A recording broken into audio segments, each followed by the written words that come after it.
Now, with several years of crisis between farmers and herders across various states in the country, southern governors in May 2021 resolved to ban open grazing of cattle in their various states.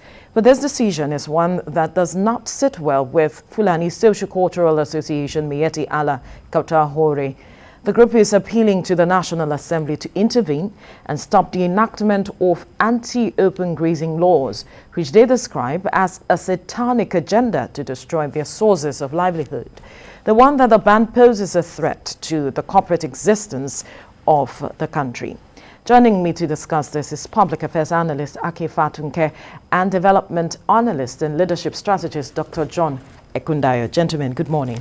Thank you for joining us on TVC Breakfast. Thank you very much, Veronica. Like we pointed out in May, the southern governors had met and they came up with a communique which included the ban on open grazing, and some of them of recent had begun to, implement that ban. And now we see the Fulani Socio-cultural Association coming out to say that what the governors are doing is satanic, is going to affect their economy, and that it's going to threaten the peace of, to say, the corporate existence of the country, using their words now. And I'm wondering, when you saw this statement coming from that press conference that he had, what was the impression you were getting with regards to this? Let me begin with you, Dr. Ekundayo. Yeah, Veronica, it's an irony, really. Let me just say that, coming out from that press statement, the statement made by Miyetti Allah, the head, it shows that they're ignorant. And all along that the nation have been talking and talking, I think the group needs education. And last night, I got something in the news. I don't know if it's true, but if that's true, that's fine. That the head of Miyetti Allah will be going to the United States to see the merits of ranching. But he doesn't need to go there. It's all, you can Google it. I wrote that in my column last Sunday in the Nation newspaper, the socio-economic and political benefits of ranching rather than open grazing. Now, is this what they are ignorant about? They are ignorant about the benefits. There are a lot. In fact, they will be even earning more income. They will even provide employment for all these people following cattle all about, endangering their life, exposing themselves to sickness, to disease, and all kinds of, crises with farmers. But let me just say this. Telling the National Assembly to stop the governors. It's like not understanding democracy. Miyetti Allah, you need to understand democracy. We have three arms of government. They are independent. We have the legislature, the executive, the judiciary, and we have the Constitution of Nigeria, that the governors are vested with the power of the land in their state, according to the Land Use Act. They need to know this. So National Assembly, Lawan, Dr. Lawan cannot stop you. Maybe your tribe or maybe from your country, your side of the country. That's the truth.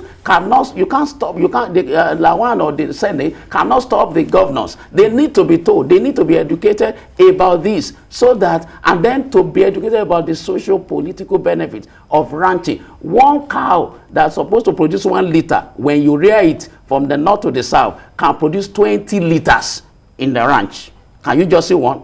Even from the cutting of the grass, there are lots. There are lots. But we'll break the benefits down. But let's get Akin Fatuken's perspective to this now. Do you think that the impression they have that is making them, come up with this statement, speaking about the Miyetti Allah now, is because they are ignorant of the benefits of ranching? I don't think so. I think they are strategists. I think they are drawing their power from some higher source. How do you mean? When I say higher source now, I'm talking about a source that is banal, that is anachronistic, that is not forward-looking, that's not developmental, prone. From the presidency of the Federal Republic of Nigeria, it's getting to a stage where we better put it squarely where it is. If you are a good student of strategy, armed robbers who come to raid your house, They are not doing it in ignorance. They are doing it sometimes before they know they will never be caught. They are doing it because they are reading the body language of perhaps security officers. I put it squarely, pegly on the federal government led by somebody I voted for, and I'm going to make that clear because I believed in him.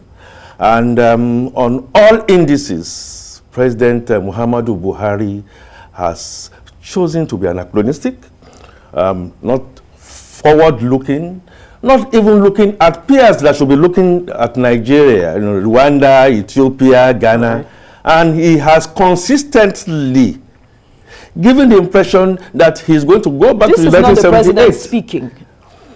So it is the Miyetti Allah speaking. Emotional intelligence tells you sometimes you may not be saying anything, but I can read you. Miyetti Allah has read, has seen the fact that non-state actors are having a sway. Miyetti Allah has also seen clearly that where we have terrorists attacking us left, right, and center, and killing, for which Mr. President gets security reports on a regular and daily basis. That same president is talking about open grazing.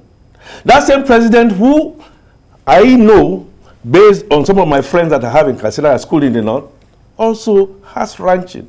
That same president whose state governor clearly has said open grazing, this all ruminates idea of putting animals on plains, on bushes, where Mr. President on a regular basis gets security report that people are being maimed, people are being killed, 4-year-olds in Tegina are being captured on a daily basis, and all Mr. President says it will not happen again before we stop saying it's not going to happen again. It's also happening. So Miyetti Allah are drawing their power on this affiliate thing that, yes, we have a policy that says we should open our borders, and fellow Fulanis who have lived in Nigeria, including governors in Fulani states, Kanu inclusive, are saying this is not the way to go.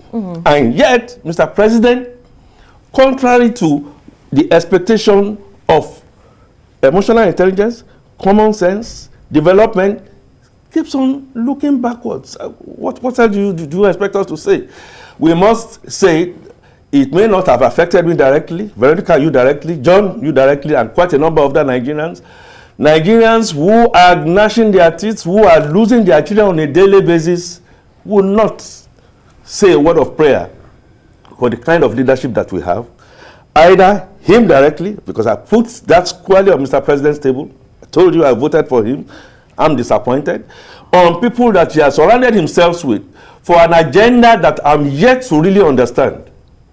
For an agenda that I'm not clear about. So if Miyetti Allah is saying that, right? Look, when you have the iceberg, we keep on seeing the tip.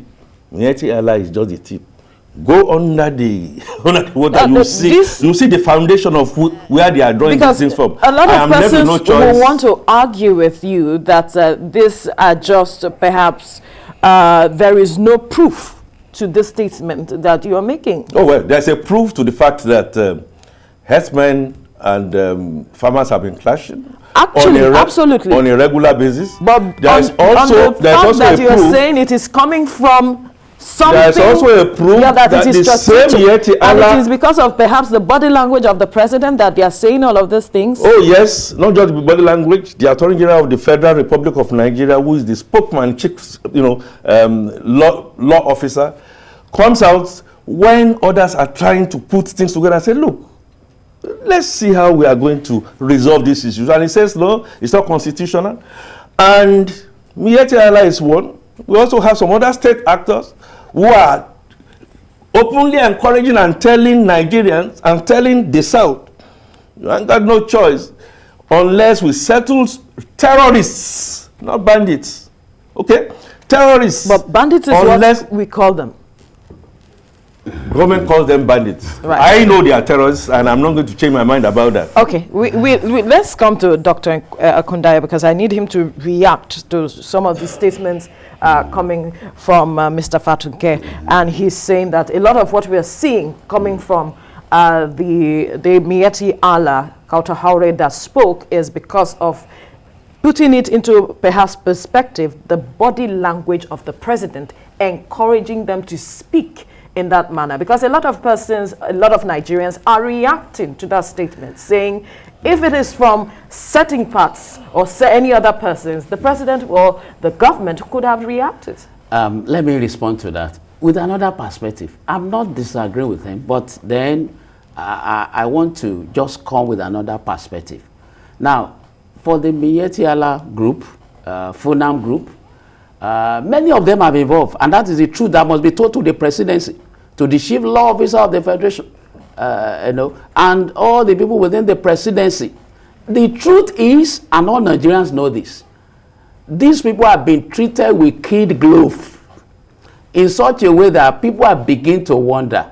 That's why, that's the perspective I'm going to agree with Mr. Fatunke now, that are they different?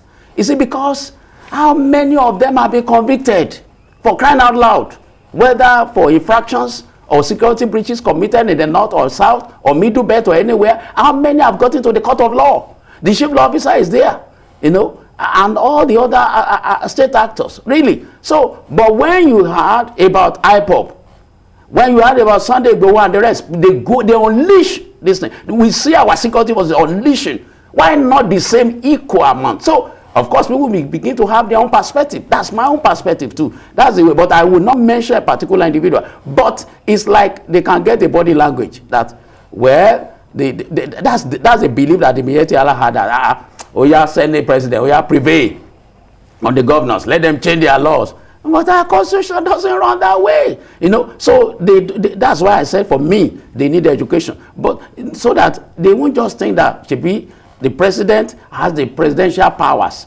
And what is presidential power? Is given to him by the constitution. Right. He cannot just legislate on anything about land matters in the state, as the state cannot legislate on anything, railway, for instance, or defense at the state level. Any governor of Lagos State or Ondo State will say, well, on defense or on railway, I'm doing this. No, on airways, I'm doing this. No, it is the prerogative of the federal government. We have the exclusive list. We have the legislative. We have this list. We have the concurrent list. The residual list in the constitution. So more or less, it's like the Miyetti Allah, the Funam group, they seem to enjoy, the government backing, so to say, clandestinely, maybe on the current in a way. You see, because if not, there will have been a way the federal government will have responded.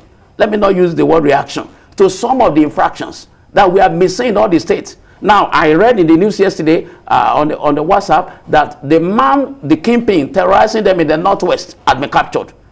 He had been captured. Now, we read about that, but before we know it now, they will tell us the man has repented. Just like many other people, thousands have repented. And we are taking them back. Not just taking them back to society, some are even taken back into the military.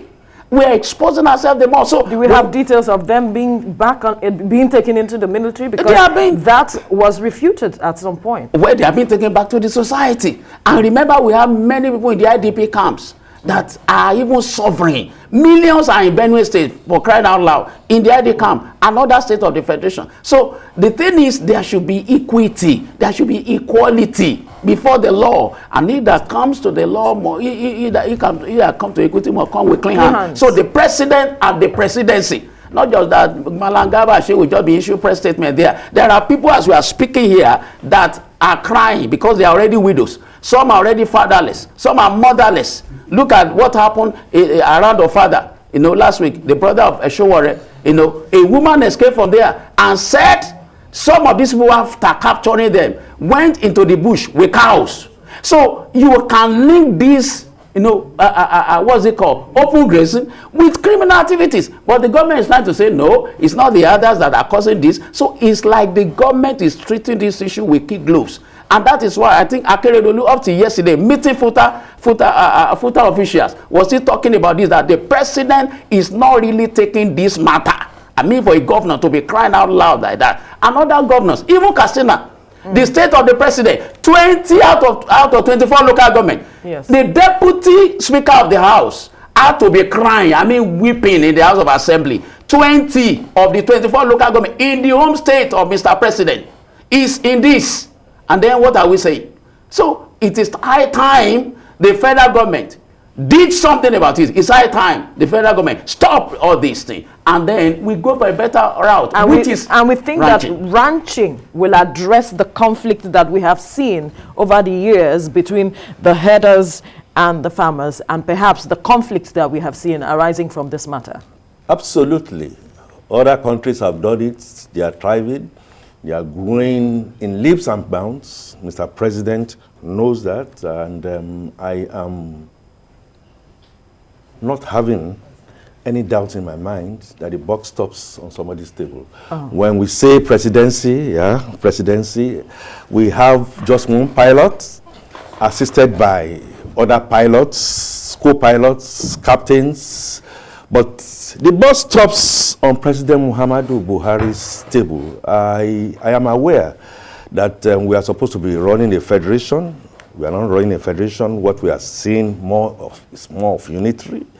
I see more of the decree 1984 when he came on. This is the direction I'm going to go. You like it or you do not like it. People make their comments or they don't make their comments. And please, let's be clear. This is not necessarily a South versus North. We have people in the North, including the Sultan of Sokoto, including Governor Masari himself in his home state, including a bona fide Fulani, Governor of Kano, saying, Nigeria, we are not governing well. What other indirect way for you to say, please, I have land, please just go. He had said that the herders can come to his state. Right now. I get worried, situations if I'm the father of the house, and I've told you, Veronica, you are part of my family, and even I say I don't have money for food, you see me gallivanting around, wearing dresses, eating the best of foods, and then I come back home and I just say, Daddy, we are still hungry. Oh, come on, we'll take care of it. Go out, go fill, flange, come back. You are going to lose trust in my capacity as father. And the consequence of that will be insurrection. I will give you an order even when I feel that order is in the best interest of me and you. You cannot no more trust me. Nigerians no more trust. I'm sorry to say, Mr. President, we see more of you saying certain things in Zamfara and shooter sites. We have not seen any investigation. We have not seen any arrest. We have not seen any prosecution. And like John said, I am not a sectionalist. I am a Nigerian. And I am worried because some of my classmates who are from Katsina and who are Fulani, bright young men, women, back in my days in Federal Government College at the Ahmadu Bello University, were A1, A grade. Take it or leave it. Erufai is a first-class graduate from my university. He has also said, look, there are certain things that are going on here that he does not agree with. Is Mr. President listening with empathy? It's one thing for you to say, yes, I've heard. And then all I hear, like I understood yesterday, for the umpteenth time, gathering the security advisors, I didn't say the national security advisor there, which is worrisome. People must understand that Nigerians are patient, but Nigerians are not fools. We have commingled and we have interacted, we have loved, lived, we have married and we have worshipped as one and same. But in this present dispensation, I concede, it didn't start with him, but I've seen things exacerbated into backward trend. Nigeria is making first rate everywhere in the world, in all angles. But our mystery, our killing, 4-year-olds are still in Tegina being captured. Not necessarily Christians, not necessarily Muslims, not necessarily Alimists. And we have a commander-in-chief that rather than continue to tell you it won't happen again, either of two things is happening. There is no capacity or there is no seriousness. I take it more as not having the seriousness. And, you know, if you don't know how to drive and you got a car, you don't need to know how to drive, but you could employ people, put a square peg in square hole. Situations where we have in Nigeria, we have furniture makers being pilots. I'm talking in parody now. What do you think is going to happen to that plane? Everybody's going to crash. Nigeria, you know, we have a situation where people don't go back to history to learn. Right. Okay, Afghanistan is just around the corner. You think you are riding the back of the tiger by causing a lot of confusion, you will be the first casualty. I am making that bold statement here. We Nigeria would not only stand the test of this time, but we shall survive. Yeah, a lot of blood is flowing, and I weep that in 2021, when, like he said, we should be looking at AI, when we should be looking at education that has virtually been wiped off, when we should be looking at health, our president is asking for grazing reserves. And people are saying, Mr. President, no. And what I see is either his point about Miyetti Allah not being educated, who tell you they are not educated. They know also that the tripod that Nigeria is standing on is not fair, it's not on justice, and it's not equitable. Go back to the National Assembly. If you don't, with due respect to members of the National Assembly, if they are not dozing, they will always look at those areas critically. Critically speaking, in the past 4 or 5 years, we have seen things gone in reverse.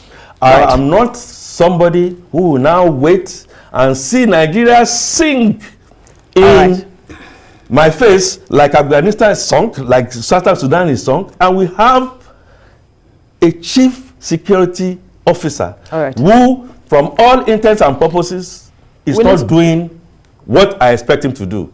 Due respect. All right. Now, so much he has said with regards to addressing this matter. He talked about the issue of trust, the issue of fairness, and all of it. And that's some Nigerians are saying is also coming to play why this issue is not being resolved as critically as it should and looked into. Trust being the biggest elephant in the room. Because whether we like it or not, a conversation is very key at this point. How do we go about it when we have all of these elements coming to play and we have a crisis on our hands? Yeah, Veronica, I've highlighted this in my column in The Nation on Sunday, up to it about 3 times now, that discourse dialogue is key at this time. We need the other statement. We need, you know, the National Security Council, of course, I mean, the Council of States, rather, supposed to come together now, but it has to be called. The meeting has to be called by the president. But some people can do a kind of agenda setting to make this to happen, and there must be frank talk by former head of state, former vice president, former senate president, and key stakeholders about the way forward. But let me say this before we leave here today, that it is good, I can see, because I raised it in my column when I wrote, that it is time for people in the north to begin to speak forth.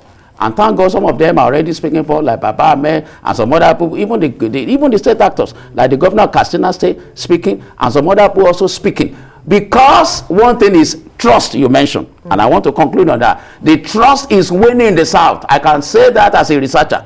And they can say they are in Iso Rock, and Ivory Tower. They are not even getting the perception of the grassroots or the followers. I'm a researcher in followership. Now, the trust that the Southerns have about the Northerner now is dimming, is going down, and it's going down fast. And I don't see how 2023 will happen. And that will not impinge on what will happen in 2023 because of this issue we are talking about. So it's not just economy, like somebody was saying. Is it not economy when you talk about open grazing and ranching? It is both political and economic. And it is very important that the presidency knows that the perception of people in the South about this whole issue is like it's a Fulani agenda. It is better known now. And it's a northern hegemonic agenda, which is causing more dichotomy in the 21st century, which should not happen. And that is why it is better, because there are more advantages of ranching than open grazing. If, for instance, if only that security will be restored, it's even enough. But we have a lot of economic gain. Do you know that the grass, do you know after harvesting maize, after harvesting rice, guinea corn, millet, even elephant grass can be turned to a production industry, where in Nigeria we can have up to $200,000 export per year. Can you see that? Do you know in Nigeria we have up to 27,000 cows that it will manage this in ranching system? That a lot of employment could be generated. A lot of income could come in, and a lot of, and then we have peace, and we spend less on defense. We spend less on security. But then, if there's no hidden agenda, why can't we have all this and embrace all this? All right. We have to leave the conversation here, gentlemen. Public affairs analyst Akin Fatunke and development analyst and leadership strategist Dr. John Ekundayo. Gentlemen, thank you for your time. Thank you very much. Thank you very much, Thank you. Veronica. All Thank you, right. Nigerians.